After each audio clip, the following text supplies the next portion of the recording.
Muchas gracias, Ami. Muchas gracias a todos por estar el día de hoy con nosotros. Como ya les mencionó la doctora Samantha, pues esta es una de 12 conferencias que tenemos en todo el año. Por ahí están publicadas en las redes sociales, pues todos los temas que ya están programados. Y bueno, pues si les interesa alguno, con mucho gusto, pónganse en contacto con nosotros para que pues tengan una actualización. Va a ser muy buenas actualizaciones este año. Bueno, pues muchas gracias por los que están. La verdad que esto de organismos acuáticos es un área que todavía tiene muy poco interés. Va creciendo, sin duda. Hay mucha gente que está interesada en involucrarse en estas áreas. Y bueno, yo siempre estoy en la mejor disposición de poder colaborar en que se involucren en estas áreas. Si tienen interés en esto, pues no duden en contactarme y con muchísimo gusto vemos qué podemos hacer, ¿no?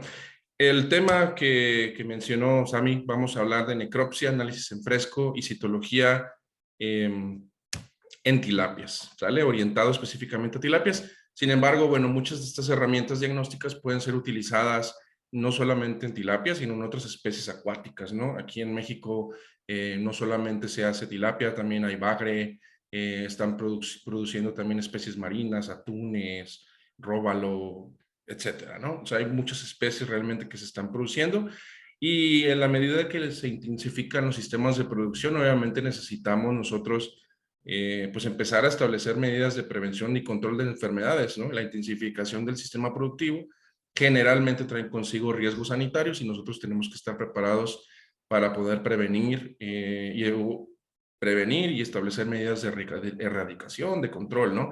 Pero para poder hacer esto, nosotros tenemos que primero hacer un diagnóstico, ¿no? No podemos querer hacer un tratamiento y eso es muy común en el país, ¿no? Ven algún animal que está medio enfermo y dale un multivitamínico, le dicen por ahí, ¿no? Un shot ahí de muchos antibióticos, cuando realmente no sabemos qué es lo que está pasando y si no tenemos un diagnóstico, pues no podemos establecer un tratamiento, ¿no? No puedo simplemente yo dar un medicamento en algo que no conozco qué está pasando y si no hago un estudio microbiológico, por ejemplo, pues obviamente, aunque puede servir de repente un antibiótico, pues sería mejor que obviamente complementáramos con otras herramientas y que a partir de ahí tomáramos una decisión de un medicamento más apropiado para tratar, ¿no? Entonces, la idea de esta charla son realmente temas muy básicos. Va a ser modo Atlas, porque realmente a mí no me gusta como poner mucho texto. Van a ver que la mayoría de los diapositivas son imágenes. Eh, y bueno, igual hacerles ver que esta presentación está siendo grabada y que obviamente la podrán ver las veces que ustedes deseen en nuestro canal de YouTube para que pues también vayan y lo visiten. Hay muchas conferencias que hemos hecho a lo largo de pues ya más de 3 años que hemos estado trabajando aquí, ¿no? En este laboratorio. Y bueno, los objetivos son necropsia, vamos a hablar de la necropsia, del análisis en fresco y de la citología, que desde mi punto de vista son tres herramientas importantísimas y yo siempre he dicho que con estas herramientas diagnósticas podríamos tener, yo creo que un 95% del diagnóstico. No siempre sirven, ¿por qué? Porque hay enfermedades que no nos van a dar lesiones que nosotros podamos detectar con estas herramientas y para eso es que empezamos a necesitar otras herramientas como biología molecular, microbiología, histopatología, ¿no? O hay veces que, por ejemplo, hacemos un estudio microbiológico, no nos sale lo que nosotros pensamos, hacemos una histopatología y nos orienta a una cosa distinta a la que nosotros estamos pensando. Entonces, al fin de cuentas, la recomendación aquí, no solo en peces, sino en otras especies también, es que aprendamos nosotros a trabajar en conjunto con otras áreas y que integremos la información para poder hacer un diagnóstico, ¿no? Al fin de cuentas, aquellos médicos veterinarios, biólogos que se dediquen a esta parte, que integren bien esta información, pues su diagnóstico cada vez va a ser más preciso, ¿no? Entonces, bueno, empezamos con lo que es la técnica de necropsia.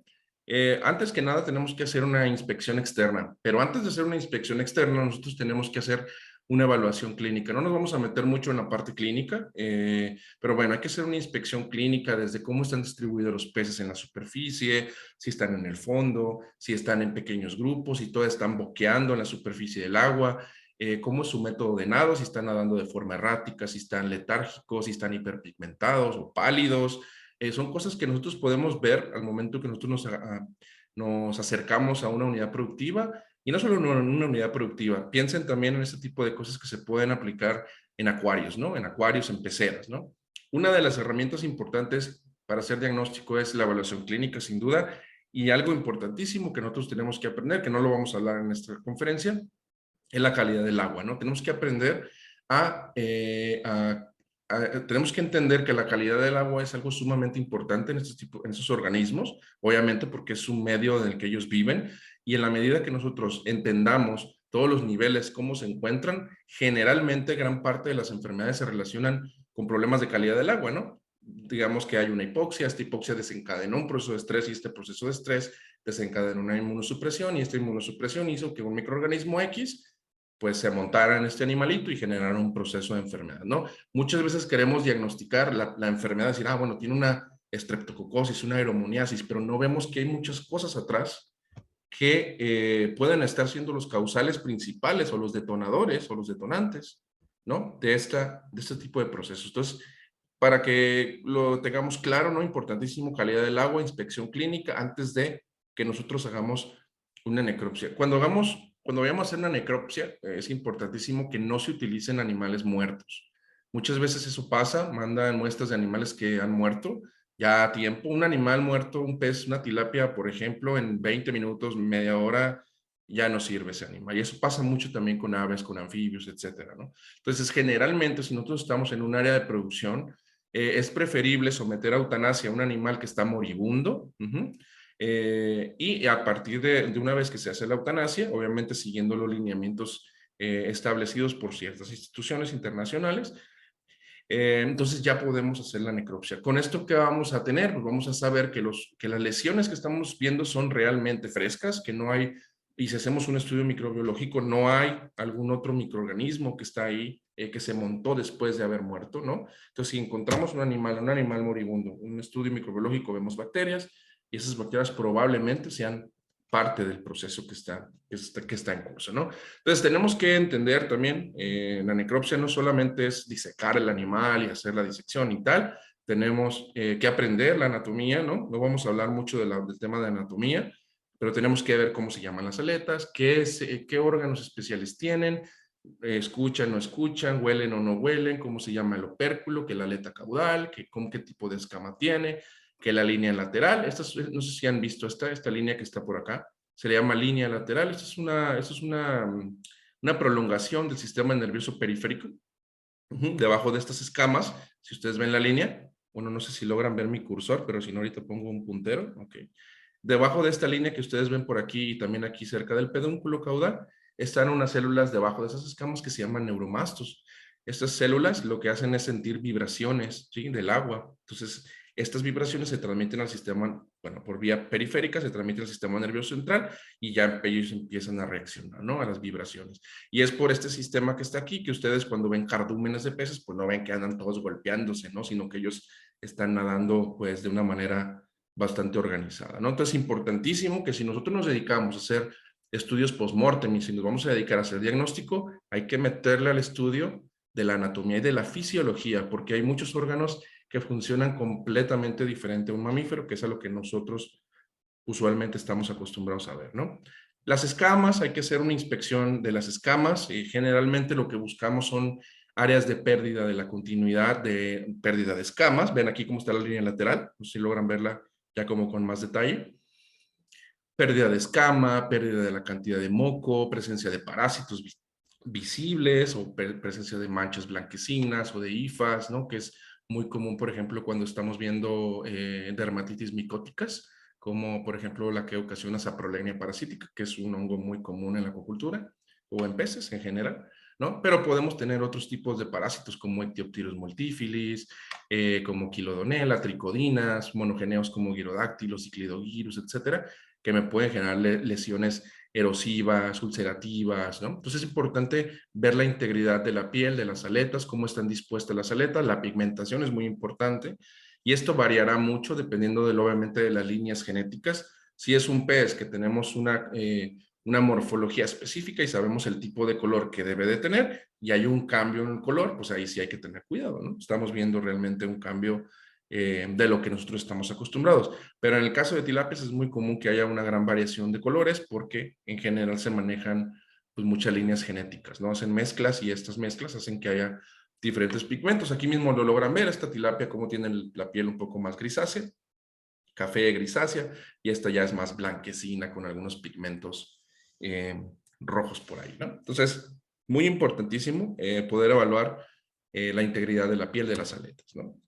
Ahí está, ¿no? Pero en el caso de las tilapias, nosotros tenemos rayos duros. Estos son rayos duros. Vean cómo tienen un pico aquí en la superficie, ¿no? Esto lo usan ellos mucho, esos animales, para protegerse, obviamente. No sé si han pescado alguna vez alguna tilapia y luego cuando los agarran así se erizan, ¿no? Lo primero que extienden son todas sus aletas y esto les ayuda pues a protegerse un poco, ¿no? Entonces tenemos rayos duros, rayos blandos. Es muy común que nosotros veamos lesiones donde se pierde la integridad de las aletas, tanto aquí hemorragias, úlceras.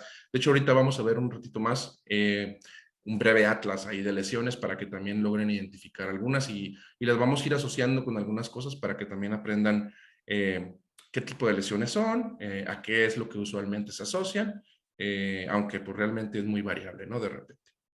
Entonces vean las aletas, muy bonitas, hay que ver la integridad, hay que ver estas membranas interradiales que estén obviamente pues en una estructura adecuada, ¿no? Y que no haya ningún parásito, que no haya ningún material ahí algodonoso, materia orgánica o destrucción, úlceras, hemorragias, que es lo más común que se puede llegar a observar. Algo importantísimo, y ahorita que estoy hablando y diciendo ahí algunos conceptos, es justamente que nosotros tenemos que aprender a la terminología adecuada, ¿no? Muchas veces me llegan así necropsias y pues tienen los ojos brotados, ¿no? O sea, el médico diciendo los ojos brotados, ¿no? Bueno, se llama exoftalmia tal vez, ¿no? Entonces tenemos que aprender este tipo de conceptos para que cuando nosotros tenemos una interacción con un patólogo o con otro médico veterinario que esté en la misma sintonía o trabajando en el mismo área que nosotros, pues nos podamos comprender, ¿no? Sin duda yo entiendo cuando dicen ojos brotados, pues yo sé que el ojo está salido y probablemente se trate de una exoftalmia, ¿no? Pero es importantísimo que también me pongan mucho atención en los conceptos que voy diciendo para que también los aprendan y los empiecen a utilizar de forma rutinaria, ¿no? Vean aquí qué bonito esta tilapia. Bueno, una vez que hicimos la inspección externa, incluimos obviamente la inspección externa también del ojo, de las narinas, de la boca, del opérculo. Esta estructura ósea que ustedes ven aquí se llama opérculo. El opérculo es una estructura ósea que protege las branquias. Debajo de esta estructura, cuando nosotros hacemos nuestra disección, lo primero que tenemos que hacer es disecar el opérculo para poder observar las branquias, ¿sí? Y aquí, bueno, ya es tema de anatomía, que tenemos nuestro arco branquial, nuestras branquiespinas y como tal nuestro tejido branquial, que macroscópicamente vemos unos filamentos que parten del arco branquial, que se unen de forma perpendicular, que se le llaman lamelas primarias, y a nivel microscópico, no visible en este caso, a nivel macro no se observa, tenemos otras lamelas que corren a paralelo, digamos, con el arco branquial, que se llaman lamelas secundarias, y esas son aquellas estructuras o unidades funcionales como tal, ¿no? Ahí es en el sitio donde se hace el intercambio de gases, del agua, del oxígeno, de la sangre, del oxígeno del agua, con la sangre que está pues aquí circulando en el tejido branquial, ¿no? Entonces vemos la membrana ocular, bueno, la córnea, cómo está brillante, ¿no? Vean la posición que tiene el ojo también. Podemos ver ocasionalmente que el ojo está demasiado salido o demasiado profundo, ¿no? Que también eso nos va a ayudar a identificar ciertas cositas, ¿no? Entonces vean cómo una de las primeras disecciones que se hacen después de hacer la inspección primaria, digamos, la inspección externa, pues sería esto de las branquias, ¿no?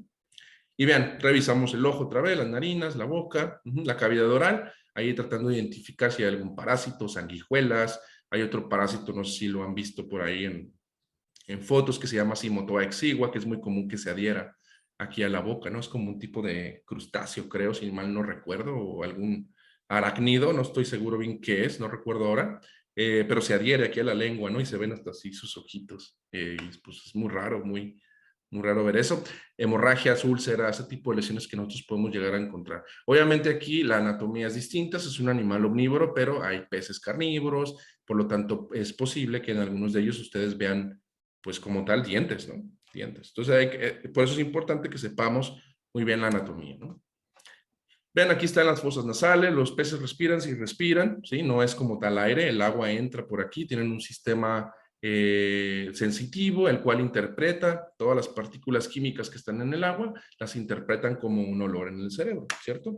También tienen papilas gustativas, ellos pueden sin duda sentir qué es lo que están comiendo, si les sabe rico o no les sabe rico. También pueden escuchar, tienen huesecillos que las vibraciones las escuchen y además el sistema de la línea lateral que les ayuda mucho a poder pues interpretar las vibraciones de la periferia, ¿no? Entonces los ojos, vean aquí la posición de los ojos porque ahorita vamos a ver imágenes distintas, vean cómo es lo normal, ¿no? Cómo están en la posición del ojo y vean aquí están las fosas de las narinas, ¿no? Donde les digo que entra el agua y aquí en este nivel se hace pues las partes sensitivas, se hace la conversión, digamos, del químico, se transmite al cerebro y en el cerebro pues ya se interpreta como tal, como un olor.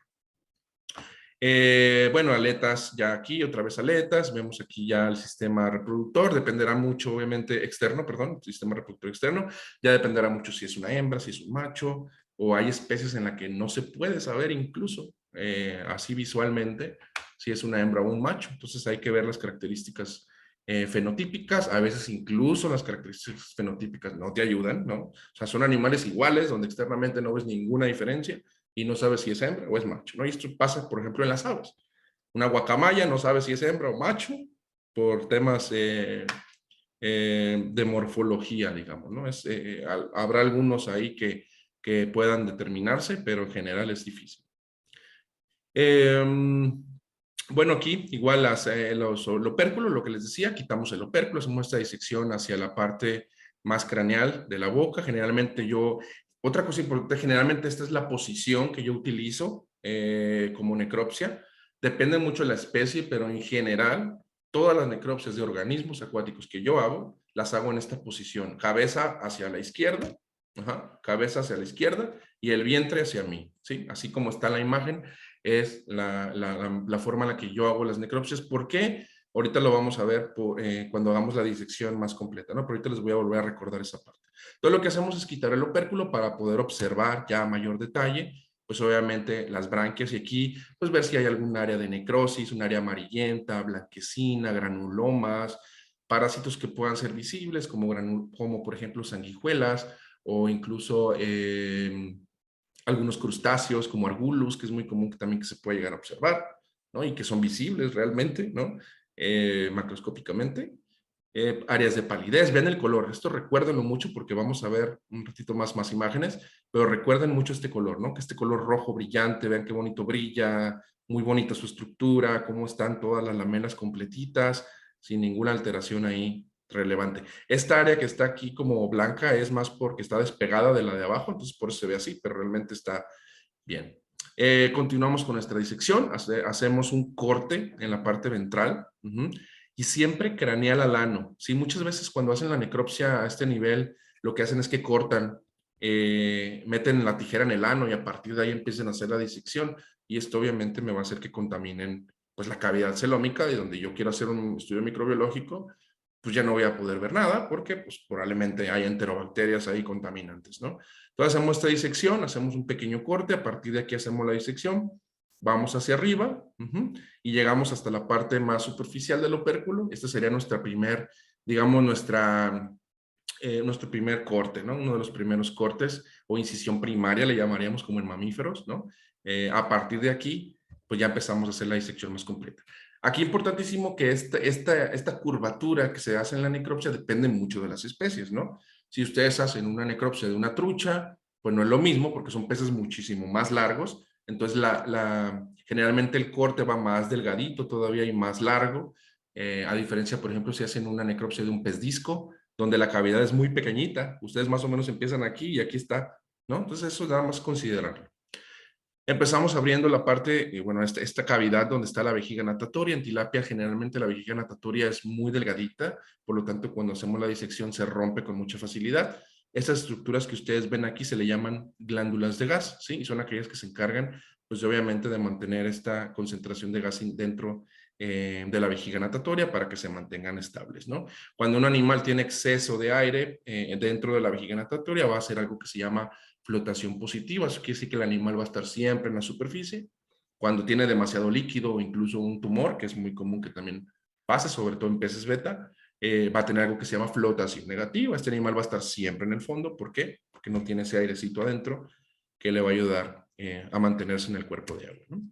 Vean, continuamos con nuestra disección por la parte ventral hasta el ápice donde se unen las dos branquias, ¿sí? Aquí es una, el lado izquierdo, luego el lado derecho. Y bueno, ahí empezamos ya a hacer nuestra disección. Una vez que hicimos la disección del dorsal y la ventral, hacemos otra disección para separar esta estructura y queda más o menos así. ¿Recuerdan que les decía que a mí me gustaba hacer la necropsia de este lado, así tal cual, con la cabeza hacia la izquierda?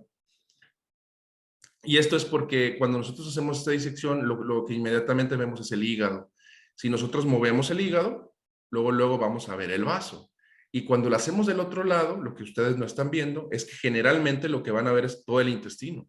Y entonces, a mí personalmente no me gusta porque cuando hace la necropsia del otro lado, lo que ves es solamente asas intestinales. Entonces, a mí se me hace como medio molesto, no sé, como que no me gusta. Y yo prefiero siempre hacer la necropsia así. Aquí ya nada más si quiero evaluar el vaso, pues remuevo ligeramente el hígado, vean, si nada más separo un poquito. Y aquí está el hígado, el estómago, aquí está el hígado, el vaso, el estómago, aquí está el corazón, riñón craneal, riñón caudal, o sea, aquí estaría la vejiga natatoria, gónada, intestinos y la vesícula biliar. Y listo, ¿no? Vean acá otra vez. Hígado, aquí está el estómago, vaso, vesícula biliar, intestinos, tejido adiposo intestinal, gónada, en este caso que es un macho. Aquí está por arriba el riñón posterior y acá el riñón anterior, riñón craneal, riñón caudal, ¿no? Y acá el corazón. Bueno, en esta foto está medio partido a la mitad, pero el corazón está pues prácticamente cerca de aquí de la branquia, ¿no? Es importantísimo mencionar que el corazón en estos animales pues no es como los mamíferos, ¿no? No entra al corazón, luego va al pulmón y luego regresa y luego otra vez. No, acá entra la sangre por un seno venoso, entra por una aurícula y luego va al ventrículo y luego del ventrículo va al bulbo arterioso y del bulbo arterioso se va a las branquias y de las branquias se oxigena y la misma presión del corazón va haciendo que la sangre se vaya moviendo y se distribuya a nivel sistémico y luego todo regresa por aquí y así, ¿no? Es como pues yo diría que es un círculo vicioso, ¿no? No es como en mamíferos, ¿no? O sea, no va a las branquias y luego regresa y luego otra vez, ¿no? Así no funciona la circulación en estos animales, ¿no? Y bueno, por último, el cerebro. Aquí hacemos esta pequeña disección del cerebro, donde podemos pues ya identificar, ¿no?, las diferentes estructuras. Podemos ver la integridad también de los ojos, ver si no hay alguna inflamación aquí, que es muy común. Evaluar si no hay fibrinas, si no hay granulomas, que es muy común que observemos, sobre todo en enfermedades bacterianas, como por ejemplo estreptococos, sobre todo a Galactiae 1B, que es muy común que genere una enfermedad crónica, granulomas. Y bueno, yo no soy filetero, si yo mandar esto al filete me corren inmediatamente porque vean la cantidad de carne que dejé ahí. Pero bueno, por fines de necropsia, lo ideal es que nosotros podamos simplemente evaluar la condición muscular y para eso hay que hacer un breve fileteo para poder hacer cortes transversales del músculo y poder ver si no hay parásitos, si no hay lesiones musculares necróticas, granulomas, ¿no? Que es muy común, por ejemplo, en estreptococos que haya granulomas, se forman por acá unos granulomas así muy feos, pigmentados incluso, con exudado, y es muy común verlo en el caso de estreptococosis, ¿no? Entonces, de forma general, esto es una necropsia, habrá algunas cuestiones más específicas que hay que hacer, pero por fines prácticos, esto es la necropsia. Y realmente es muy sencillo, si se fijan. Ahí nada más, como les menciono, variará mucho dependiendo de las especies. Importantísimo conocer toda la anatomía de los diferentes órganos, porque hay cosas que no mencioné, como por ejemplo órganos endocrinos, ¿no? Pseudobranquias, tipo de cosas que no quise hacer mención, que sea esto más general, que ustedes puedan identificar.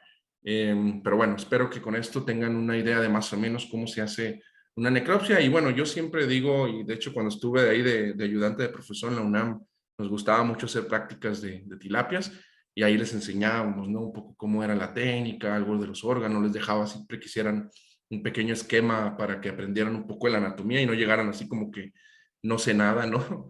Y bueno, al fin de cuentas le queda a uno la noción y a la idea es practicar, ¿no? Pues ya he hecho demasiadas necropsias de peces en mi vida y ya para mí es más sencillo, pero bueno, hay que practicar, incluso pues está al alcance, o sea, si no pueden ir a una granja, pues se van al mercado, agarran un pez y se ponen ahí a disecarlo en la mesa de su casa, ¿no? Realmente no es muy complicado, ¿vale?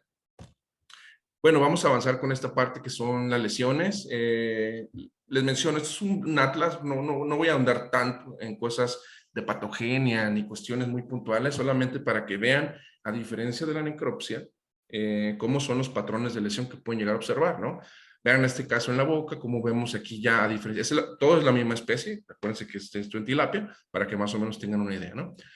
Vean cómo aquí ya empezamos a ver exudado, los dentículos que ocasionalmente se pierden, ¿no? Los dientes, vean cómo hay úlceras, aquí incluso estoy tomando con la pinza un pequeño tejido que estaba ahí adherido, ¿no? Vean las áreas de hemorragia, ¿no? Entonces, estas tomatitis hemorrágicas,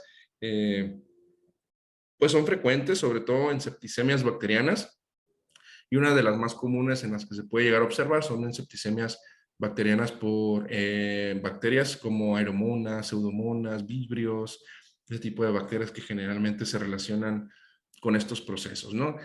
Como tal, como un brote puede pasar, pero en general es muy común que haya algo subyacente, ¿sí?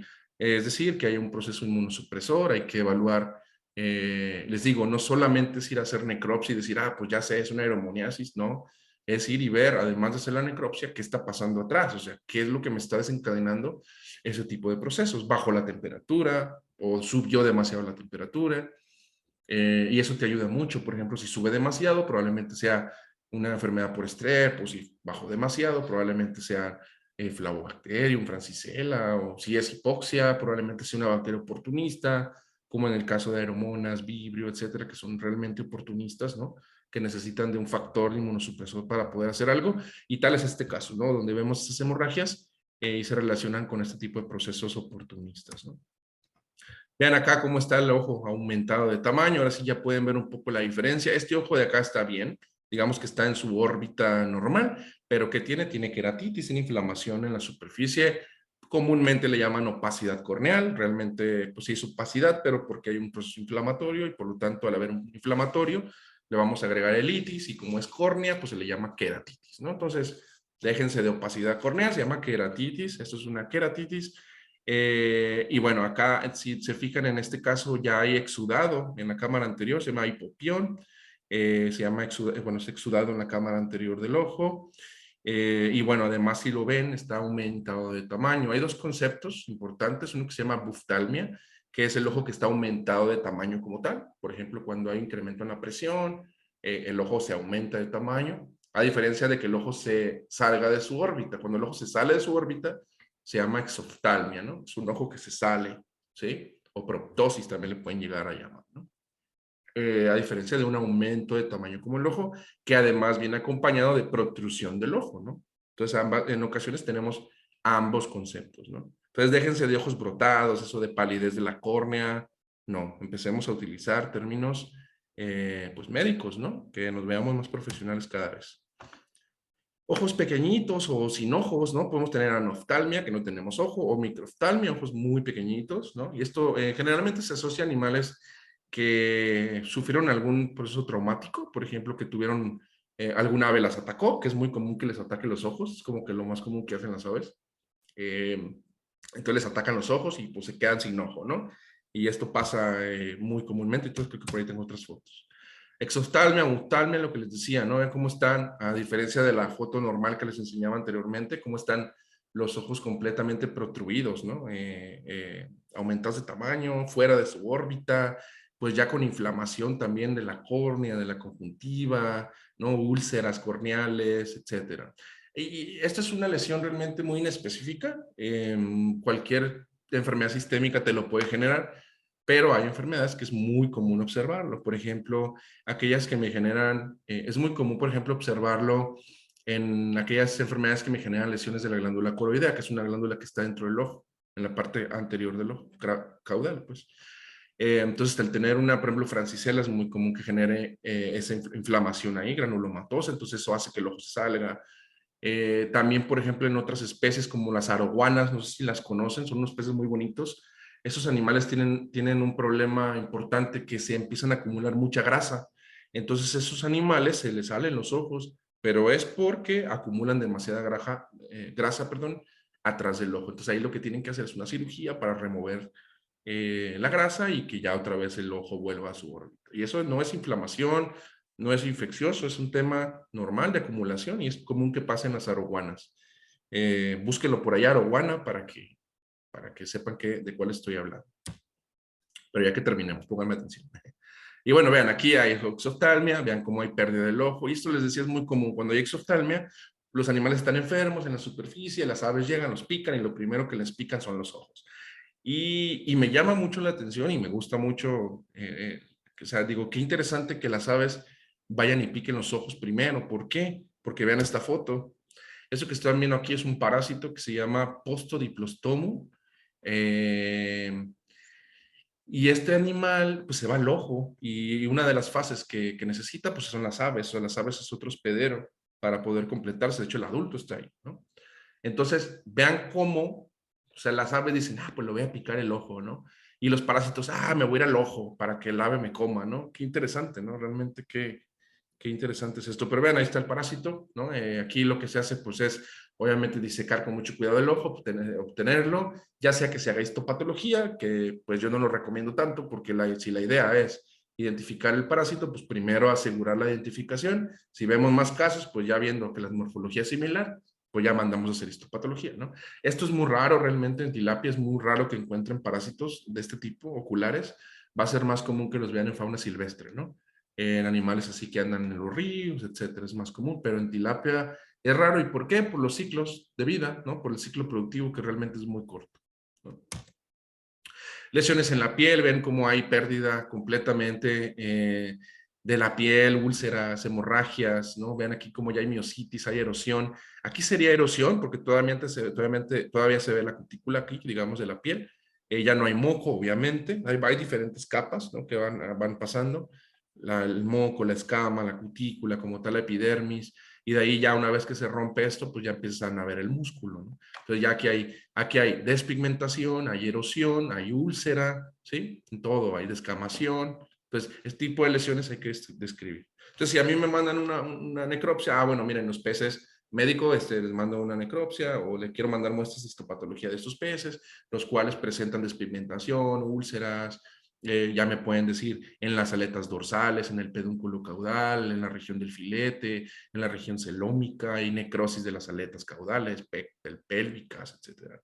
Entonces ya uno se imagina un poco más la lesión, ¿no? Vean acá cómo hay igual hemorragias importantes, erosión, úlceras, ¿no? Y obviamente esto se asocia a procesos infecciosos sistémicos oportunistas importantes. Este caso, vean qué interesante, es un área de erosión, no hay úlcera todavía, porque si se fijan no se ve el músculo, hay erosión, descamación, despigmentación, y si ustedes se fijan, bueno, en la literatura lo mencionan como silla de montar, ¿no? Es la clásica lesión en silla de montar de Flavobacterium columnare. Esta es una lesión simétrica bilateral, eso quiere decir que del otro lado, del lado izquierdo, es exactamente igual la lesión. Y entonces, al ver este tipo de patrón de silla de montar simétrico bilateral con necrosis de las aletas, vean cómo aquí hay pérdida de deshilachamiento, ¿no? Esta pérdida de la continuidad de los filamentos de las aletas. Hay necrosis entonces, necrosis de las aletas, despigmentación, erosión, descamación. Es muy común que se asocie con esta enfermedad, ¿no? Flavobacterium columnare, flavobacteriosis, o antes le llamaban columnariosis. Vean lo que les decía de este material, hay algodonoso también, ¿no? Estas hifas, aquí se ven verdosas porque obviamente la calidad del agua, en el agua había demasiada materia orgánica, entonces al haber mucha materia orgánica, esta se mezcla ahí entre las hifas, generalmente son blanquecinas, y bueno, se le da esta tonalidad verde, ¿no? Ese es un caso de saprolegniasis. Saprolegnia parasítica es un hongo, pero este hongo es oportunista. O sea, si nosotros vemos estructuras micóticas en una tilapia, es que este animal está completamente inmunosuprimido. Entonces, primero, hay que ver qué está pasando. ¿Por qué está inmunosuprimido este animal? ¿No? Otra vez, hemorragias, vean aquí ya como más severas, son los cuadros de hormonas, fueron unas hormonas hidrófilas. Lamentablemente hay muchísimas especies de hormonas hidrófilas, o sea, serotipos, subtipos, y es muy difícil realmente caracterizarlo. En estos casos fueron de un evento hipóxico ambiental, así que se fue a cero por bastante tiempo, como 2, 3 semanas en cero el agua, obviamente con soporte de aireación, pero pues al fin de cuentas genera un estrés importantísimo para los animales, y una vez que se empieza a recuperar un poco el oxígeno, pues ya empiezan los problemas generalmente, ¿no? Entonces vean las áreas de hemorragia ahí importantísimo, ¿no? Rojo, sangre, siempre, rojo, hemorragia. Entonces es algo importantísimo ahorita que digo esto de rojo, sangre, rojo, hemorragia, Los colores son muy importantes cuando nosotros estamos haciendo una evaluación en la necropsia, cuando estamos haciendo pues una descripción macroscópica, ¿no? Y esto no solamente para peces, bueno, yo trabajo también con otras especies, entonces cuando nosotros vemos ciertos colores, empezamos a interpretar, ¿no? Si vemos verdoso, bueno, bilis, ¿no?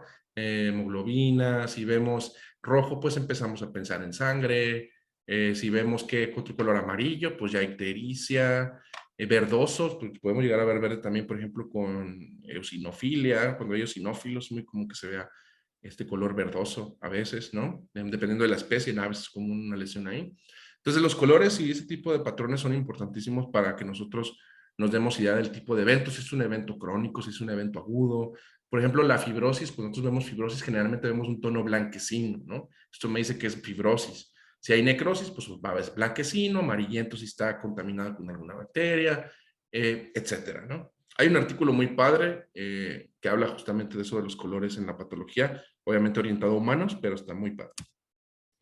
Úlceras, vean este animal, por ejemplo, cómo está responsivo, o sea, el animal está erizado completamente, vean los rayos duros, cómo están erizados completamente, pero vean cómo tiene carne, ¿no? O sea, se lo comieron esas bacterias completamente.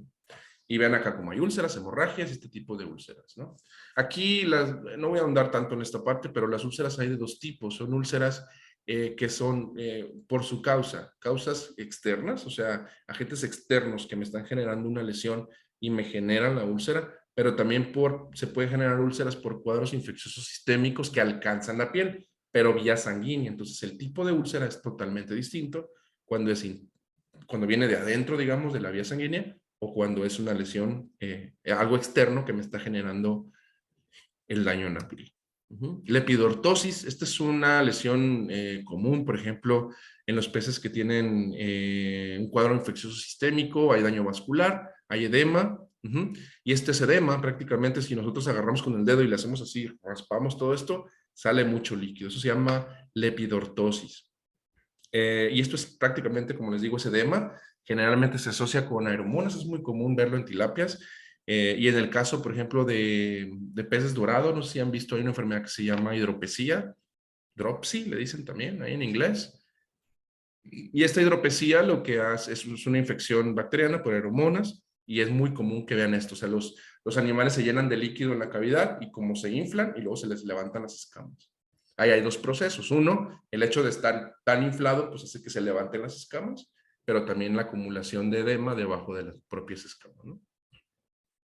Pústulas ahí, que los peces no generan pus, pues ahí están, miren, ahí está la evidencia de que hay pus. O sea, realmente tal vez por la composición química y temas de terminología, no se debería de llamar así como tal, pero bueno, es pus, exudado, purulento, ¿no? Esto es muy común en aromoniasis, esto es muy común en streptococos, perdónenme, Streptococcus agalacti, es muy común que genere ese tipo de lesiones, pústulas que se ponen en el pedúnculo caudal o en la parte más caudal de la aleta dorsal. Vean aquí como aquí, este es el pedúnculo caudal, la aleta dorsal, rayos blandos. Esto, o sea, digamos que esto sería caudal, esto sería craneal, ¿no? Aquí, esta foto sería caudal acá, craneal acá. Acá craneal, caudal. Entonces vean las pústulas, ¿no? Eso es muy común. Y aquí, de este tipo de lesiones es donde vamos a ver el tema de citología más adelante, que nosotros podemos hacer una pequeña impronta de ahí, la teñimos y si vemos bacterias, cocos positivos, pues ahí está, es un estreptococo, lo más seguro, ¿no? Tal vez faltará hacer la microbiología, la PCR, y si quieren ver la dermatitis purulenta o heterofílica, focalmente extensiva en una histopatología, pero con fines prácticos, pues podemos asociarlo inmediatamente a una estreptococosis, ¿no? Lesiones en aletas, vean las úlceras, pérdida de la integridad de las aletas, necrosis, ese deshilachamiento que le llaman comúnmente, ¿no? Despigmentación, hemorragias, ¿no? Que son muy comunes en estas enfermedades bacterianas oportunistas, como aeromonas, pseudomonas, vibrio nuevamente, entre otras. O virales, es importantísimo también ver, hay enfermedades virales que me pueden generar este tipo de hemorragias, por ejemplo, TIL-B, ¿no? TIL-B puede llegar a generar este tipo de lesiones, entre otras, ¿no? De otras enfermedades virales también. Vean este caso, vean, aquí siempre me gusta, déjenme les hago un pequeño dibujito, porque a mí me gusta aquí, ay, no tengo aquí como para dibujar, no sé. Vean estos animales, este es un cuadro de flavobacteriosis, ¿no? Aquí me gusta siempre como hacerles ver la cantidad de aleta que este animalito perdió, ¿no? O sea, porque luego no nos damos cuenta realmente cuando los vemos. O sea, este animal más o menos perdió aquí, todavía le falta esto y todo esto. O sea, vean el animal, casi la mitad, yo diría que un 60% de su cuerpo lo perdió. Eh, y esto es muy común en flavobacteriosis, sobre todo en animales jóvenes, animales que tienen 3 gramos, 4 gramos, 10 gramos, 15, depende mucho, pero generalmente son abajo de los 50 gramos, de los 100 gramos, animalitos que pueden tener esto. Y pueden llegar a ver la médula, los cuerpos vertebrales. Miren, aquí en esta parte de acá se ven los cuerpos vertebrales, ¿sí? Aquí se ven los cuerpos vertebrales y el hipuralis. No sé si han comido pescado, que le sale un triangulito ahí en la cola, eso se llama hueso hipuralis para que le presuman a su mamá cuando coman pescado. Mira, mamá, el hueso hipuralis me salió, ¿no? Entonces, vean, este es el hueso hipuralis. Entonces, vean estos animales, o sea, la cantidad de aleta que han perdido completamente, ¿no? O sea, mucho. Entre un 40, 30%, 50% a veces, ¿no? Es común que lo pierdan.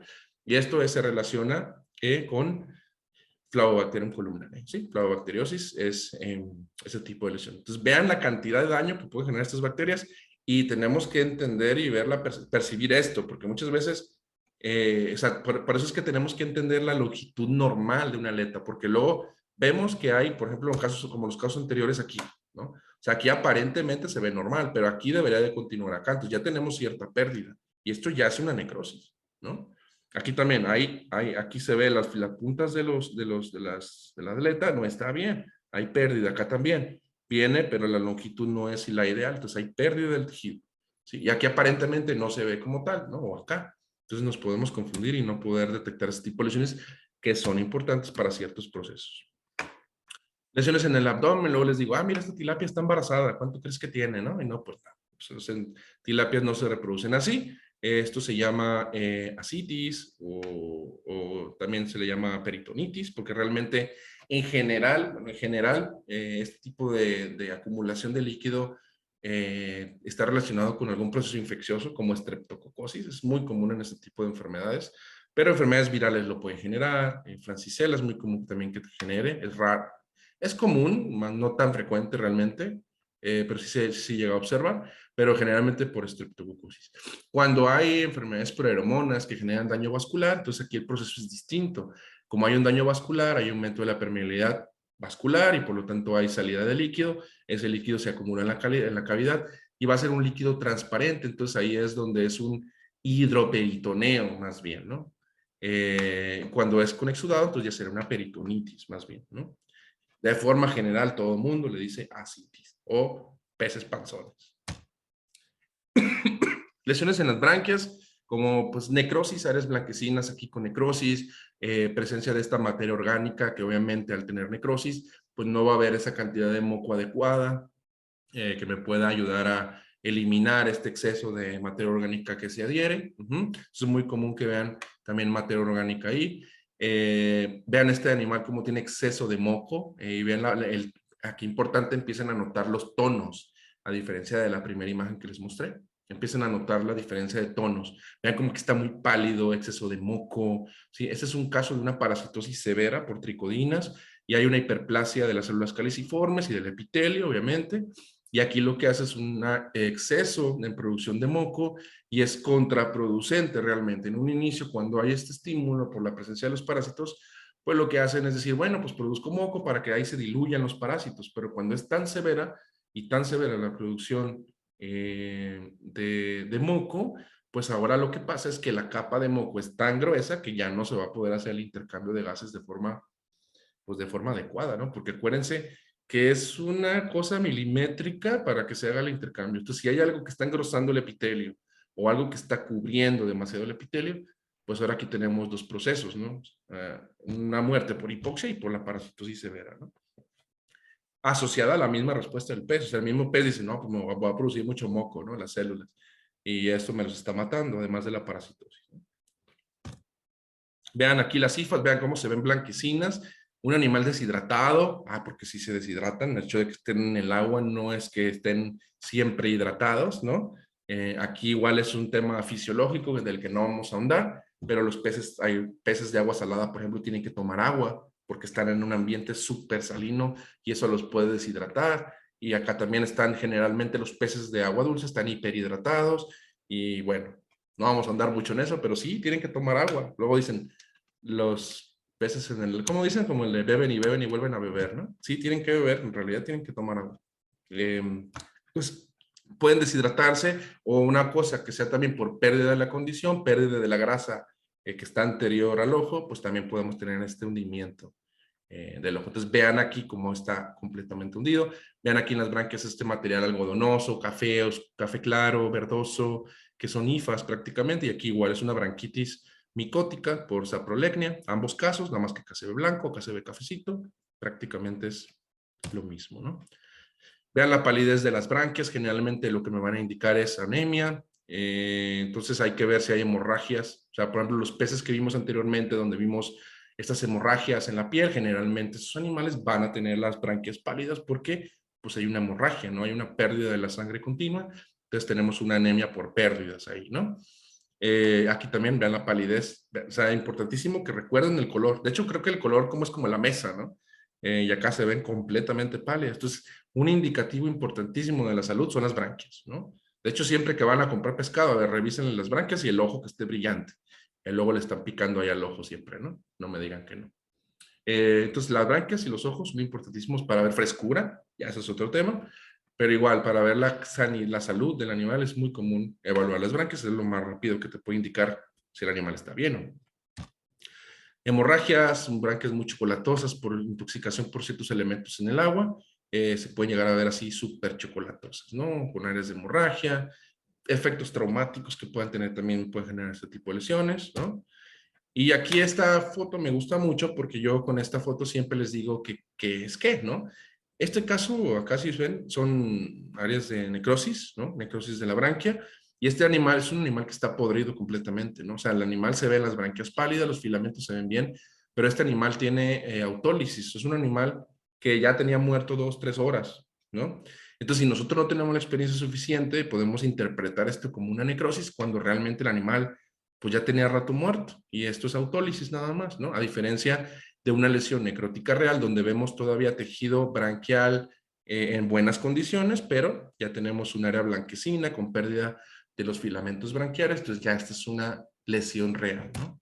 También podemos ver ese tipo de alteraciones donde hay pérdida de los filamentos. Recuerden lo que les decía hace rato, fibrosis es blanco, ¿no? Vemos blanco, probablemente sea fibrosis. Y esto es lo que pasó aquí. Este animal en algún momento tuvo una necrosis de las branquias, logró recuperarse y le quedó obviamente una cicatriz branquial, donde ya no, pues obviamente este tejido se pierde, pero el resto sigue funcionando adecuadamente. Entonces es una fibrosis branquial. ¿Sale? Vamos ahora a pasar con examen directo. Todavía tengo muchas fotos, creo que sí me alcanza el tiempo. Bueno, examen directo. Bueno, una de las herramientas, bueno, una vez que hacemos la necropsia, identificamos lesiones, tenemos este otro elemento que es el examen directo. ¿Para qué nos sirve el examen directo? Pues obviamente, además de que nosotros hicimos ya la necropsia y evaluamos la condición, podemos empezar a hacer evaluaciones a nivel, yo siempre le llamo submacroscópico, ¿sí? Aquí lo que hacemos son diferentes técnicas. Podemos hacer un raspado de la piel, perdón, un raspado de la piel o de las aletas, ¿no? Esto solamente es en piel y aletas. O podemos hacer, por ejemplo, aquí en este caso vemos que hay un raspado, o sea, haciendo un raspado de la branquia, y aquí hacemos una biopsia. Cuando hacemos el raspado, ese material lo agarramos, lo colocamos en un portaobjetos y lo evaluamos. Y también podemos hacer una biopsia. Si lo van a hacer en un animal vivo, que sí es posible, ¿no? Tienen que cortar realmente como un quinto, un sexto de la longitud de la branquia. Si cortan de más, lo pueden desangrar. ¿Por qué? Porque las venas, las arterias y las venas son más anchas en la base que en la punta. Entonces, si ustedes cortan solamente un pequeño fragmentito, pues está bien, no pasa nada porque los vasos sanguíneos se van a contraer, se van a colapsar y no va a haber problema. Pero si cortan más en la base, ahí va a ser muy difícil que, que se colapsen, entonces se va a desangrar el animal, ¿no? Ahí lo van a ver que van nadando con un chorro de sangre porque me pasó alguna vez cuando era inexperto en esto, ¿no? Entonces, hay que agarrar realmente una proporción muy pequeña cuando es vivo. Cuando es animal muerto, o sea, cuando hicieron necropsia, pues agarran lo que sean y pueden evaluar cualquier cantidad, ¿no? Guarden una parte para la evaluación en directo y otra para pues hacer histopatología si es necesario. Son animales pequeñitos. Aquí lo que se hace es, bueno, se colocan los animalitos en los portaobjetos. Vean el tamaño de un portaobjetos, probablemente todos los conocen. Realmente son pequeños, entonces vean el tamaño de los animales que se están evaluando. Primero se hace una evaluación directo en la superficie y después se hace un squash. Y aquí no quiero entrar en temas de eutanasia ni nada, pero estos animales se eutanasian en el momento que se hace el squash, ¿no? ¿Por qué? Porque se aplastan y se destruye todo el sistema nervioso, entonces se mueren. ¿Podemos utilizar anestésicos? Sí, pero no es recomendable utilizar anestésicos. ¿Por qué? Porque cuando nosotros hacemos una evaluación parasitológica y usamos anestésicos, estos anestésicos también tienen un efecto sobre los parásitos, ¿sí? Entonces, si son parásitos que están adheridos a la piel y yo les pongo un anestésico, una sobredosis de anestesia para hacer eutanasia, por ejemplo, en esos animalitos, los parásitos se van a caer. Cuando yo haga la evaluación, yo no voy a ver nada, ¿no? Y para mí van a estar sanos, cuando quién sabe realmente, no sé. Si usé este método, probablemente sus animales tenían una infección, pero no la observé porque utilicé anestésicos, ¿no? Entonces aquí podemos hacer dos cosas. En este caso, cuando son pequeños, es hacer un squash, o sea, completamente aplastarlos y pum, se mueren en el momento, directamente se mueren, porque obviamente destruimos el sistema nervioso. O podemos con una aguja hacer algo que se le llama pitting o punción cerebral. Agarramos una aguja, les puncionamos el cerebro y se lo destruimos y ya con eso funcionaría como eutanasia, ¿sale? Les agradecería si pueden apagar sus micrófonos, por favor. Gracias. Entonces aquí, ya cuando son animales más grandecitos, sí podemos, bueno, dependiendo, les digo, anestesia no podemos usar. ¿Por qué? Porque si estamos haciendo una evaluación parasitológica, no vamos a poder encontrar esos parásitos que se van a caer. Entonces tenemos que hacer métodos de eutanasia físicos combinados. Podemos utilizar el pitting o la destrucción cerebral más una transección medular, por ejemplo, ¿no? Entonces, una vez que hacemos esto, tomamos nuestra muestra de aleta, de branquia, la evaluamos, ponemos diferentes muestras en una misma laminilla y esas muestras son las que nosotros evaluamos. También podemos hacer otra técnica que es con dos cristales. Hacemos esos dos cristales de 5 milímetros, más o menos son de grosor, de esos como de las ventanas que usan las casas, sí, pero de 5 milímetros. Y con un estereoscópico podemos ya poner, hacemos unos cuadros de 10 por 10. Y aquí está, mira, por ejemplo, en esta parte ponemos el órgano, un poco de solución y podemos hacer la evaluación, ¿no? Igual peces pequeños los ponemos en nuestra bueno, aquí en algo para sostenerlos, pues los ponemos en los cristales, los aplastamos y aquí podemos hacer la evaluación, ¿no? Entonces ya aquí vemos las branquias, vemos los arcos branquiales, las lamelas primarias y aquí ya se alcanzan a notar un poquito las lamelas secundarias. Vean cómo se ven como estas rayitas que corren paralelo al arco branquial, ¿no? Estas de aquí son las primarias y estas que corren así son las secundarias. Vean aquí ya la médula, la médula espinal, los cuerpos vertebrales, ven arteria caudal, ¿no? Pigmentos, bueno, intestino, también podemos ver, sobre todo si nosotros nos dedicamos a la patología en fauna silvestre, pues nos sirve mucho hacer esta evaluación porque podemos encontrar, pues, parásitos ahí, ¿no? Entonces, vale mucho la pena hacer este tipo de evaluaciones. También podemos hacer esto en órganos, ¿no? Vean que aquí en el caso donde estamos obteniendo fragmentos de tejidos, de cerebro, de riñón posterior. Generalmente lo hago porque, por identificar granulomas. Es más raro que encontremos otra cosa cuando estamos evaluando órganos. Me ha tocado ver, por ejemplo, en riñón que hay nefrocalcinosis, se ven ahí las estructuras mineralizadas, o sea, se ven ahí como unos tubos, ¿no? De tejido, y eso pues ya lo interpretas como una nefrocalcinosis, pero también granulomas. Es por lo que generalmente yo lo hago en tilapias, dependiendo de lo que esté viendo yo también a nivel externo, ¿no? Entonces, aquí desintegrar este tipo de pruebas para tratar de identificar en el mismo momento, o sea, y de hecho, esto me he puesto a hacerlo, le digo, de repente hago necropsias no solamente en peces, sino que gatos y así, aves, y lo hago, o sea, lo hago como de forma rutinaria y creo que es algo que no se hace de forma muy común. Estas herramientas que yo utilicé siempre en peces y las sigo usando, a veces las hago inmediatamente en las necropsias de un ave, por ejemplo, ¿no? Hago improntas, si veo una lesión en el hígado, hago improntas de la lesión en el hígado, ya, mira, resulta que sí está en un área de necrosis, bueno, pues ya por lo menos tengo una idea en ese momento de qué es, ¿no? Porque la histopatología te puede tardar la laminilla 2, 3 días, ¿no? en que te llegue, pero en ese momento ya, por ejemplo, un caso de histomoniasis, que yo, mira, esto es una histomona probablemente en un ave, agarro el ciego, le tomo y veo los protozoarios, ahí está, ¿no? Histomoniasis. Y no tuve que esperar la histopatología para poder decir que está este proceso, ¿no? Entonces te ayuda mucho a acelerar, digamos, el diagnóstico, más siempre hay que obviamente complementar todo, ¿no? O sea, pero sí te ayuda a decir inmediatamente, ¿saben qué? Esto es una histomoniasis, tal vez faltará confirmar por histopatología, pero ahí ver si hay algo más diferente a lo que ya te estamos diciendo, pero pues bueno, en teoría de inicio esto es lo que está pasando y ya pueden empezar a actuar, ¿no? Y no esperar 7 días, 5 días a que te traigan el diagnóstico histopatológico. Bueno, aquí un breve atlas de lo que podemos llegar a observar en análisis en fresco, la materia orgánica que les decía, es muy común que observemos materia orgánica, donde también podemos llegar a encontrar numerosos parásitos, ¿no? Entremezclados. Vean, aquí estos son apiosomas, estos se les llaman protozoarios perítricos ciliados sésiles.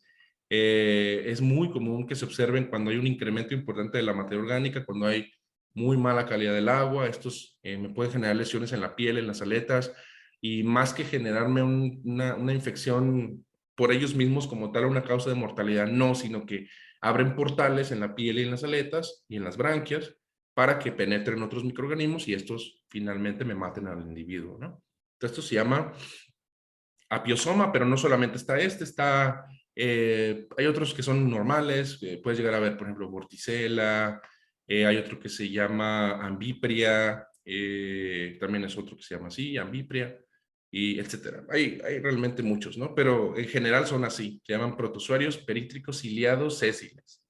Bueno, y tienen dos fases.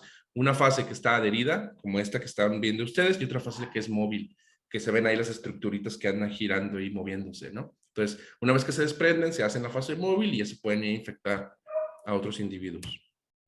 Microcistis son algas, son cianobacterias tóxicas, y aquí, por ejemplo, han oído de los blooms de algas, ¿no? Que afectan a la fauna marina, por ejemplo.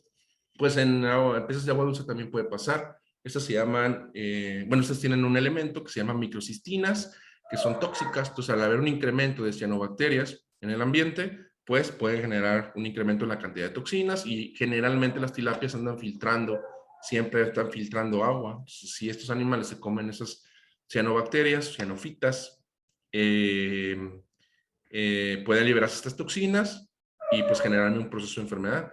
Y vean, si así, yo las estoy detectando aquí, pero es importante que siempre en el diagnóstico se evalúe el agua, ¿sí? Por eso cuando hacemos la evaluación en fresco, yo siempre utilizo agua de la misma bolsa donde vienen los peces. A mí me llegan, digamos, en bolsas, 20 peces vivos, yo agarro agua de ahí, la pongo y ya empiezo a evaluar todo el entorno, no solamente dirigirme a la aleta y la branquia que estoy evaluando, sino también el agua, qué protozoarios veo por ahí, si hay algas, o en la propia branquia, ¿no? Como en este caso.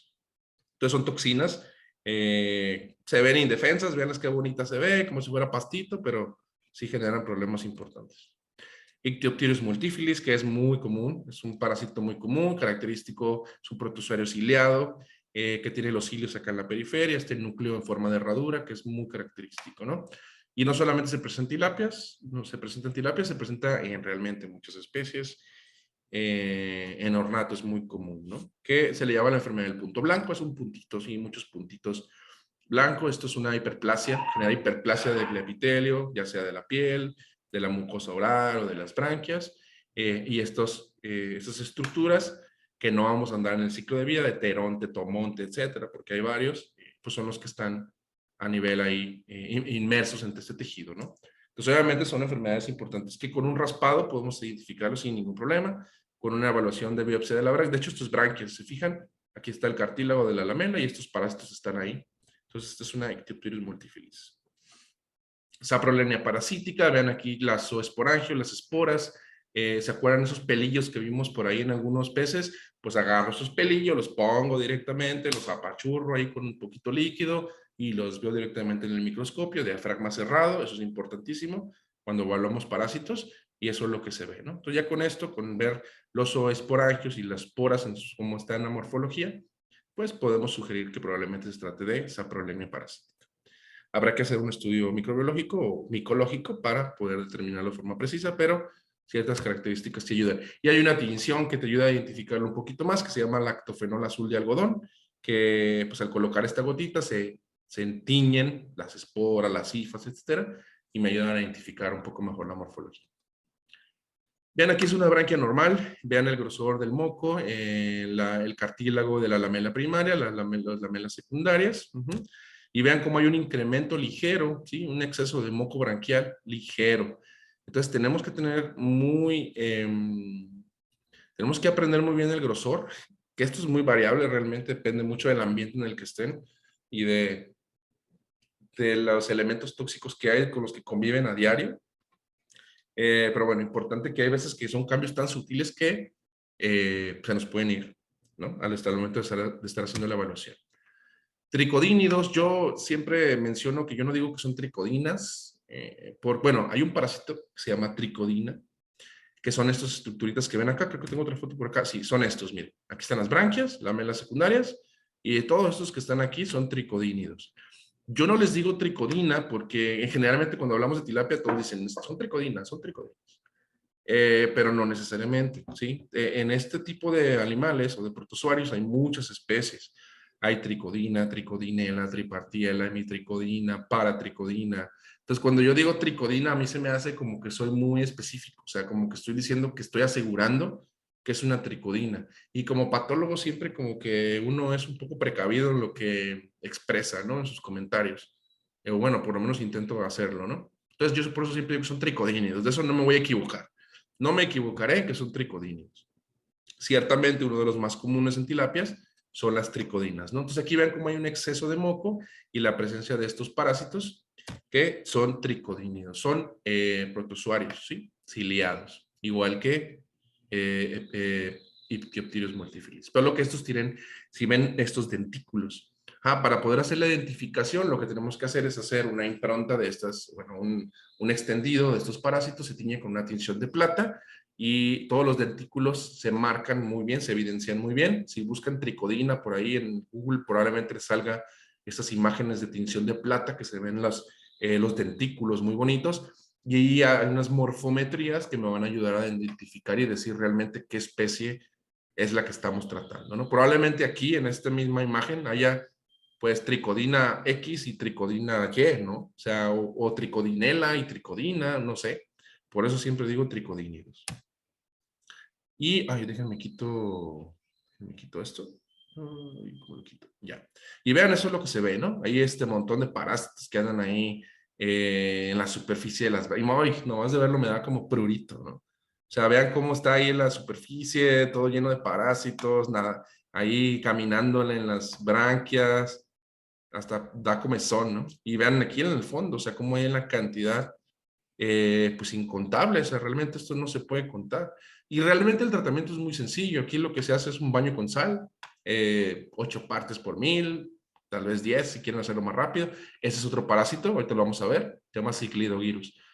Pero vean la cantidad de parásitos que hay, ¿no? Entonces, les digo, un cloruro de sodio, que es sal de mesa, sal común, una concentración de 5 partes, 8 partes, media hora, una nueva inspección para ver si ya se eliminaron o si no hay que volver a hacer otro tratamiento y con eso realmente es suficiente, ¿no? Este efecto de la sal, al hacer la concentración, la tonicidad que hay pues por la sal, los destruye y con esto es suficiente. Entonces vean, si yo pongo un anestésico aquí, yo no hubiera visto esto, ¿sí? Todos esos parásitos se hubieran caído. Tal vez alguno que hubiera quedado atrapado ahí en alguna lamela, un espacio interlamelar, pero en general todos los que ven acá se hubieran caído. Entonces yo no hubiera podido hacer probablemente el diagnóstico de la severidad con la que estamos viendo esta enfermedad, ¿no? Vean otro video. Espero que lo estén viendo bien. Ya esto es más leve, todavía muchos, pero ya más tranquilitos. No sé, son medios flojos estos, no se quieren mover tanto. Ahí están, tricodíneos, ¿vale? Telangiectasia es muy común verlo, aneurismas capilares lamelares se le llaman, o telangiectasia. Esto es muy común, ya sea por un daño en las células pilares del epitelio, ahí tendremos que hablar de histología, no nos vamos a meter mucho. Un daño de las células pilares, se rompen las células pilares y se unen los capilares y forman esto. Puede ser por un daño en un elemento químico que me está generando daño a las células pilares, o también por el mismo proceso. Cuando yo hago la tijera que no tiene filo, o cuando yo presiono demasiado las branquias, ¿sí? Generalmente lo que hacemos es agarramos la branquia, bueno, ponemos una gotita de agua en el portaobjetos, agarramos el tejido, lo ponemos muy con cuidado, agarramos el cubre y con cuidado lo dejamos, ¿sí? Pero muchas veces lo que hacen es aplastarlo, y al aplastarlo me genera este tipo de lesión, ¿no? Entonces hay que ver si es por el procesamiento, o sea, porque lo corté con una tijera jodida, porque lo aplasté, o si realmente es algo que está pasando en el agua que me está generando. Por eso hay que hacerlo con cuidado, porque si yo desde que tengo un poco de experiencia haciéndolo, cuando veo esto, casi estoy seguro que no fue mi culpa, ¿no? Que probablemente es algo que lo está generando, porque trato siempre de hacerlo con el mayor cuidado para no generar este proceso. Necrosis de la branquia, vean en este caso, ¿se acuerdan que hablábamos de saprolegnia? ¿Se acuerdan de esas áreas blanquecinas que vimos en las branquias? Pues ahí tomamos un pedacito y lo vimos directamente en el microscopio. Y vean aquí cómo se ven como estas pequeñas bolitas, ajá, ven estas como montañitas que están aquí. Estas montañitas son bacterias, son colonias de bacterias. Vean aquí un tricodínido. Y estas bolitas son esto, ¿ven? Y vean cómo tiene este montón de pelitos en la superficie. Ahorita lo van a ver cómo se mueve bien bonito. Pero esto son colonias de flavobacteriosis, de Flavobacterium columnar. Entonces, vean cómo es lo que les digo. O sea, yo hago una necropsia, veo necrosis branquial, tengo mi microscopio, agarro mi fragmento de branquia, lo pongo en el microscopio y veo esto, Flavobacterium columnare, sin duda. Yo tengo mi diagnóstico, bueno, Flavobacterium, o compatible con Flavobacterium si quieren, para que no se comprometan. Pero casi está el diagnóstico, ¿cierto? Vean, cómo se mueven, eso es importantísimo cuando los estamos evaluando. Aquí hay muchas bacterias, obviamente, en el ambiente, pero vean, ese es el movimiento característico de Flavobacterium. Aquí están sueltas, vean cómo se mueven, bien bonito, súper característico, ¿sale? Entonces, cuando vean algo así y lo vean así, probablemente sean Flavobacterias. Y este es cómo se mueve la colonia como tal, miren. Y ese es un cúmulo de muchísimas bacterias que están ahí, pegadas, adheridas a la superficie de la piel o de las aletas. Vean acá cómo hay también, en la parte de arriba, y vean esta montañita. Ahí está. O sea, y aparte, si usamos la citología, ahorita lo van a ver. Váyanse quedando con este caso de Flavobacterium, donde vimos una necrosis de branquia, donde hicimos una evaluación y vimos estas montañitas, ¿sale? Y ahorita vamos a ir más adelante con la parte de cito. Opistaptor del Ciclidovirus es un parásito monogeneo, monopistocotileo. Bueno, es un tremátodo monogeneo, monopistocotileo, que es un sitio de adhesión, que es muy común en las tilapias. Aquí importantísimo que mucha gente le llama, bueno, antes se le llamaba Dactylogyrus. Probablemente los que me escuchen, si los conocen, sepan que se llamaban así, pero ya no. Sí, ciertamente son de la familia Dactylogiridae, ¿sí? Son de los Dactylogiridae, pero ya no se llaman tilapia, ya no se llama Ciclidogyrus, porque tilapias son cíclidos. Ajá. El Dactylogyrus es la especie que afecta a los ciprínidos, ¿sí? Entonces, Dactylogyrus en ciprínidos, en cíclidos, Ciclidogyrus. Pero es el mismo, es Dactylogyrus, digamos, como le decían antes, ¿sí? Entonces, para que lo tengan en cuenta, y ya no pongan Dactylogyrus, pongan Ciclidogyrus. Ahí está la larva de Ciclidogyrus, vean cómo están estos 4 ojitos, muy característicos de este parásito. Y el Opistaptor que está acá, es el sitio de adhesión, pero esto es muy joven todavía. Vean cómo todavía es clarito. Y vean aquí ya el adulto. Este es un adulto, aquí está el Opistaptor, el sitio de adhesión, los puntitos estos que están aquí, que son los 4 que vimos. Una pigmentación negruzca, un movimiento muy lento, aquí hay un tricodínido, la branquia, ¿no? El cartílago de la lamela primaria, lamelas secundarias, y el moco, y este animal está adherido a las lamelas. Este es Gyrodactylus, ¿sí? Este es otro tremátodo monogeneo, monopistocotileo, que tiene este Opistaptor, el Proaptor con 2 lóbulos cefálicos, los ganchos marginales, los ganchos centrales del embrión. Estos no ponen huevos como el anterior y estos no eclosionan, sino que la larva sale directamente del parásito. Y aquí está, vean el movimiento que tiene, cómo es más activo, es más transparente, se ven los ganchos marginales, el gancho central y los ganchos centrales del embrión, y vean cómo abre sus lóbulos cefálicos, que son como 2 bolitas que se ven. Vamos a ver rápido. ¿Ven? Ahí se ven como dos lengüitas que se llama la parte del proaptor. Entonces se llama Gyrodactylus. Este se llama Centrocestus formosanus. Este es un parásito que está encapsulado. Esto que ven aquí transparente es una cápsula de cartílago y el parásito está aquí adentro, ¿sí? Es un digeneo. Entonces, estos son muy difíciles de tratar porque los medicamentos no atraviesan esta cápsula de cartílago, ¿sí? Entonces, ahí lo que hay que controlar son los huéspedes intermediarios, que si mal no recuerdo ahora son los caracoles y así, ¿vale? Enfermedad de la burbuja. Bueno, aquí importantísimo saber que muchas veces podemos, cuando estamos haciendo nuestra evaluación, podemos tener burbujas que se nos ponen ahí, ¿no? Pero hay que saber realmente cuándo es enfermedad de la burbuja y cuándo es una burbuja porque el agua venía batida, ¿no? Generalmente cuando nosotros vemos burbujas internas, o sea, estas burbujas no están encima. No es si logran ver que estos pigmentos están aquí como encima. O sea, estas burbujas están dentro del pez. Hay que tener cuidado con eso, nada más. Si están arriba o están abajo, ¿no? Pues esa es enfermedad de la burbuja.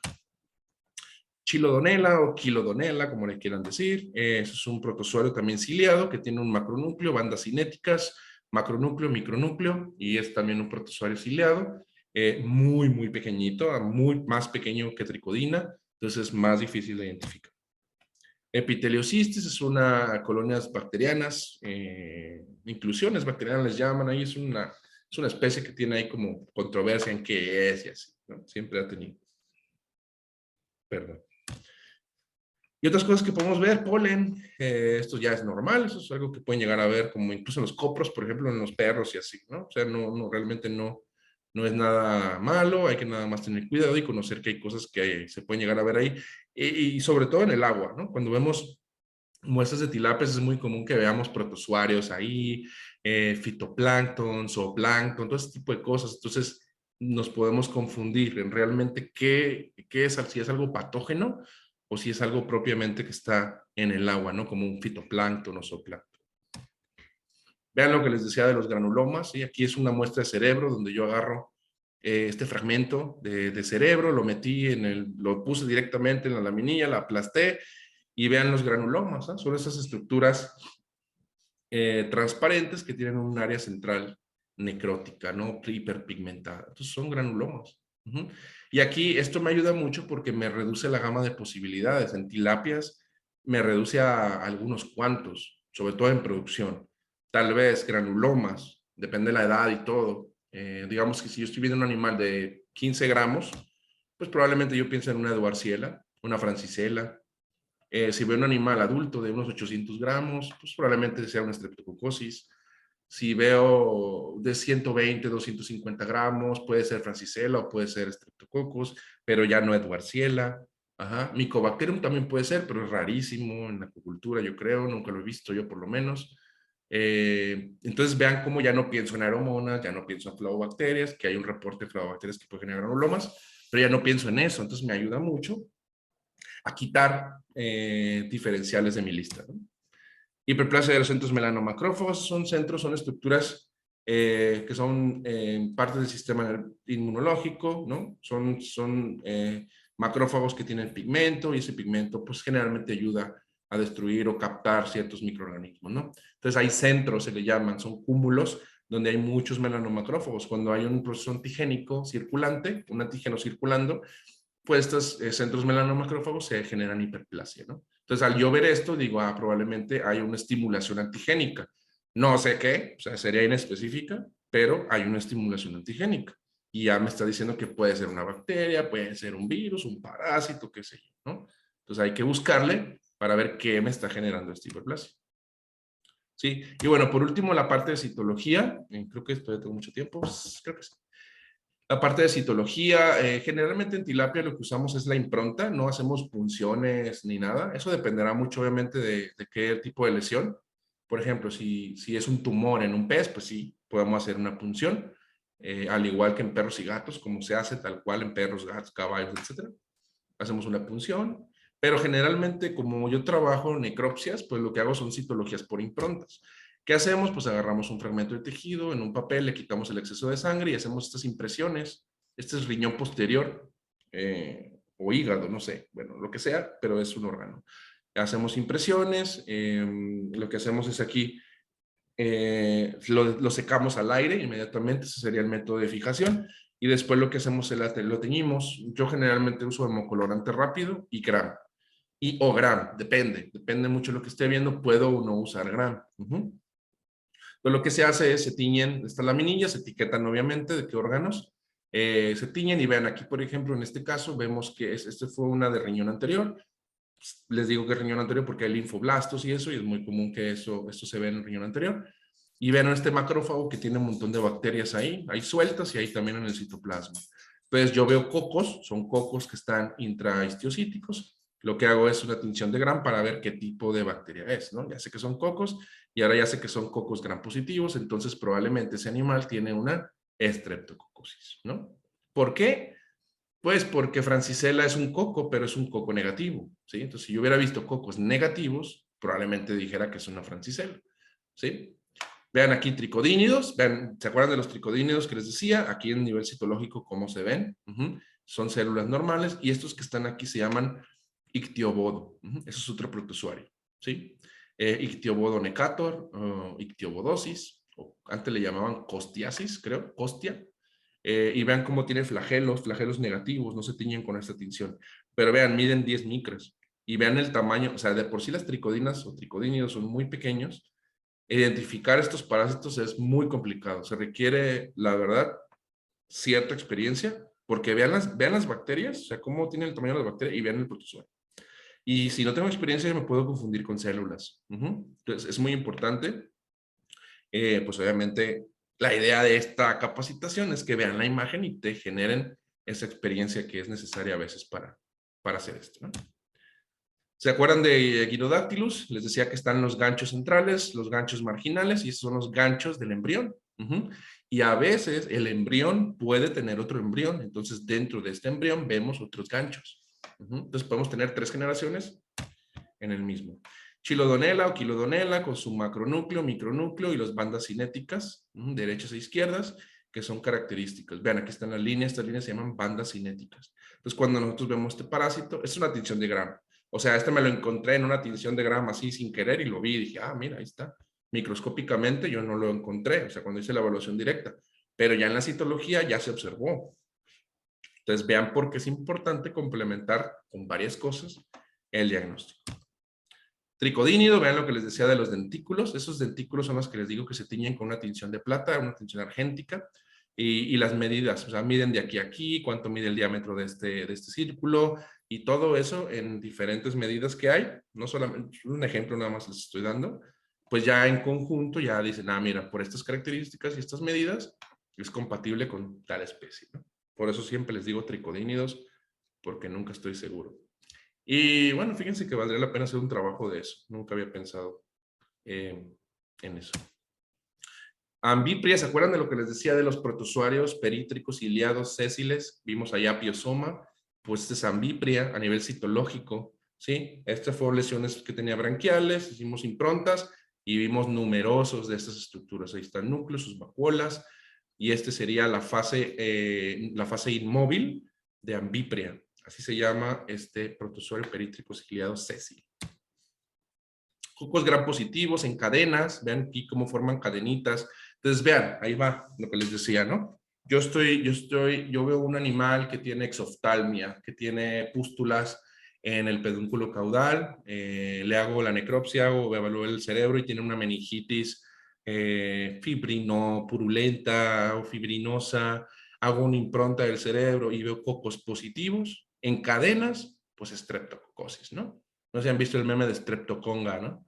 O sea, puede ser estreptococos porque los estreptococos se ponen en cadenas, estafilococos, que es una formación como más en racimos, ¿no? Entonces, si yo veo cocos en cadenas, probablemente sean estreptococos, porque es la forma en la que estas bacterias se disponen y además son cocos positivos. Streptococo es un coco positivo en cadena, que se dispone en cadenas, ¿no?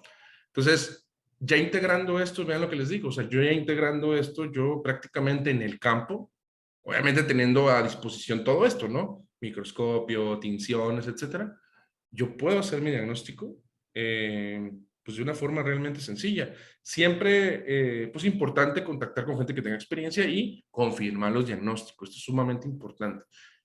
granja o alguien que trabaja con peces, con tilapia, oye, yo sospecho de esto, mira, hice estas tinciones, listo. ¿Y por qué les digo? Porque muchas veces a nivel microscópico, por ejemplo, cuando mandan a histopatología, yo he encontrado casos que me dicen, yo sospecho de strep, sí, tiene streptococosis, pero además tiene, por ejemplo, coccidiosis, ¿sí? Que es muy común también en las tilapias, sobre todo en animales pequeños, y tienen coccidiosis. Entonces ya tienen dos problemas, pero a este nivel solamente están detectando uno, ¿sí? Por eso es que hay que integrar el diagnóstico. Vean aquí un animal que tenía una septicemia, una bacteremia, le hice una muestra de sangre, vimos este montón de cocos ahí en la sangre, cocos en cadenas, en la superficie de los eritrocitos, que por cierto en peces son nucleados, y bueno, ahí está, una streptococosis, ¿cierto? Y ocasionalmente podemos llegar a encontrar una cantidad tan pequeña que no se ve. Entonces ahí mucho ojo, ¿no? Mucho ojo, mucha evaluación, con mucho cuidado, con mucho detalle, porque en este caso ya hay un proceso inicial de streptococosis. El animal estaba aparentemente bien, pero ya vimos bacterias en las células, ¿sí? No estaba expresando todavía la enfermedad completa, pero las bacterias ya estaban empezando a circular. Tal vez pasarán 2, 3 días después y va a empezar el problema para ese animalito pues un poco más grave, ¿no? Pero ahí están, muy escasos, pero ahí están. Y vean ese caso de Francisella, vean cómo son cocos gram negativos, ¿sí? A diferencia de las otras. Vean el fondo naranja, ¿sí? Pero esos son púrpura, a diferencia de este fondo naranja con bacterias naranjas, ¿sí? O rojas. Entonces es un coco gram negativo. Esos son casos de francicelosis, ¿sale? Y en México sí tenemos francicelosis, ya se detectó y lo hemos detectado. De hecho, hicimos una publicación hace como 2, 3 años en peces de ornato, en pez joya. Y vean, y aquí está. ¿Se acuerdan las bacterias que les decía que no se les olvidara ese caso? Que era necrosis de la branquia, necrosis de las aletas, que vimos esas montañitas de bacterias que se movían así medio raro, y luego como pelitos, y les decía que eran como filamentos, ¿se acuerdan? Pues aquí están, miren, son bacilos filamentosos gram negativos. ¿Sí? Al yo ver esto en una necrosis de branquia, pues ya sé que esto son flavobacterias. Esa es la morfología de estas bacterias. Entonces, necropsia, evaluación en fresco y citología me están diciendo que probablemente con un 95% de certeza sea una flavobacteriosis, ¿cierto? Y ahí está el diagnóstico, ¿sale? Bacilos cortos, si vemos, por ejemplo, lesiones en la piel, o si vemos enteritis hemorrágica y hacemos una impronta de la lesión entérica, podemos llegar a encontrar bacilos. Aquí pueden ser realmente una cantidad de bacterias diferentes. Puede ser clostridiasis, puede ser, bueno, generalmente, perdón, clostridium no porque eso es positivo. Puede ser aquí aeromonas, pseudomonas, vibrio, que generalmente vibrio es como un poco curviadita la bacteria, así como una comita, ¿no? Etcétera. O sea, pueden ser realmente un montón de bacterias. Vean, estos son unos casos de unas miositis, unas lesiones musculares que hubo en unas tilapias. Hicimos improntas y se vieron estas bacterias ahí, bacilares.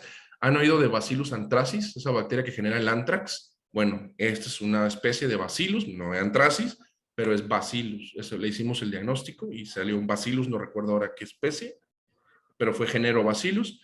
Y es muy característico porque estas bacterias tienen esta disposición. A diferencia de las anteriores, si se fijan, las orillas o los extremos son curveados y aquí son rectangulares, miren. Y además, que son positivos, son bacilos positivos, ¿sí? Entonces, estos son bacillus, así se llama este género. Vean este Spider-Man, ¿no? Es también frecuente que se encuentre. Myxobolus cerebralis es una enfermedad también que se presenta con frecuencia. Tengo mucho que no la veo en tilapias, pero sí se presenta en tilapias de forma regular. Y vean, pues esas son unas características que tiene este pequeño protozoario, ¿no? Que puede generar lesiones en el tejido cartilaginoso, en el cerebro, ¿sí? Y ahí está, vean cómo es gram negativo en forma general, pero estas estructuras, que no recuerdo ahora su nombre, no recuerdo ahorita, de aquí salen unos filamentos, que estos filamentos son con los que se adhiere. No recuerdo ahorita, se me fue, discúlpenme el nombre, pero bueno, son positivos, entonces esto le da como ese tono ahí medio raro, que yo siempre digo que se parece a un Spider-Man. Y bueno, por último, esta de lipidosis hepática, igual cuando nosotros vemos estos hígados muy amarillos, podemos hacer improntas de hígado y cuando vemos que los hepatocitos tienen esta cantidad de vacuolas, pues probablemente estemos hablando de una lipidosis hepática. Tenemos que tener cuidado nada más en si realmente es una lipidosis hepática por algún proceso oxidativo, o sea, porque están consumiendo, por ejemplo, alimento rancio, o si es un reproductor que está en una etapa de reproducción o que ha dejado de comer, etcétera, donde es un proceso, digamos, normal. Entonces, nada más sería tener mucho cuidado con esto. Les puedo enseñar muchas más fotos. Ya no tengo más, ya no puse más por tiempo. Pero bueno, la idea era que ustedes tuvieran una noción de las herramientas que pueden utilizar para hacer el diagnóstico, cómo podemos ir integrando estos diagnósticos utilizando estas herramientas que son realmente sencillas. Yo les podría decir que si ustedes tienen una granja o si trabajan en diagnóstico de este tipo de cosas, invierten en esto, póngale que inviertan en un microscopio de unos 10,000 pesos, 15,000, póngale cuando mucho. No ustedes, sino la granja. Las tinciones, la citología cuesta como unos 1,200 pesos, la citología de DiffQuick. Gram por ahí andará como unos 800 pesos. Los portaobjetos cuesta 60 pesos la caja de 50, los cubres también por ahí de 80 pesos la caja de 100. Y ya, o sea, realmente no es una inversión muy costosa para una granja, creo yo, y les da una información increíble. Realmente les ayuda mucho a poder entender lo que está pasando. Y si ustedes, además de esto, empiezan a trabajar con epidemiología de las enfermedades, que es un tema que tengo también yo acá en una ponencia y todo, que no lo voy a poder dar pronto, pero si ustedes trabajan en establecer los diagnósticos, por ejemplo, si ustedes cada semana hacen de forma rutinaria diagnósticos, integran toda esta información, hacen una bitácora donde estén poniendo tilapia de tal jaula, hicimos este diagnóstico presuntivo de tal, se mandó a PCR, no se mandó, se hizo cito, no se hizo, se mandó a histopatología, no se hizo. Si ustedes, digamos que al mes juntan 40, 50 necropsias que hicieron, pueden evaluar esa información epidemiológicamente, ¿sí? Ahí pueden sacar proporciones, por ejemplo, ¿qué proporción de mis 50 necropsias fueron estreptococos? Y si ustedes hacen esa proporción mes con mes y año con año, les empieza a dar una estadística muy bonita que les ayuda a poder establecer medidas de prevención, control, tal vez erradicación en las empresas. Y esto créanme que ayuda muchísimo en la parte sanitaria. ¿Sale? Bueno, por mi parte es todo. Les agradezco mucho que me hayan escuchado. Espero no haberlos enfadado y que se hayan divertido y que les haya gustado y que les haya quedado una noción de lo que es el diagnóstico en tilapias.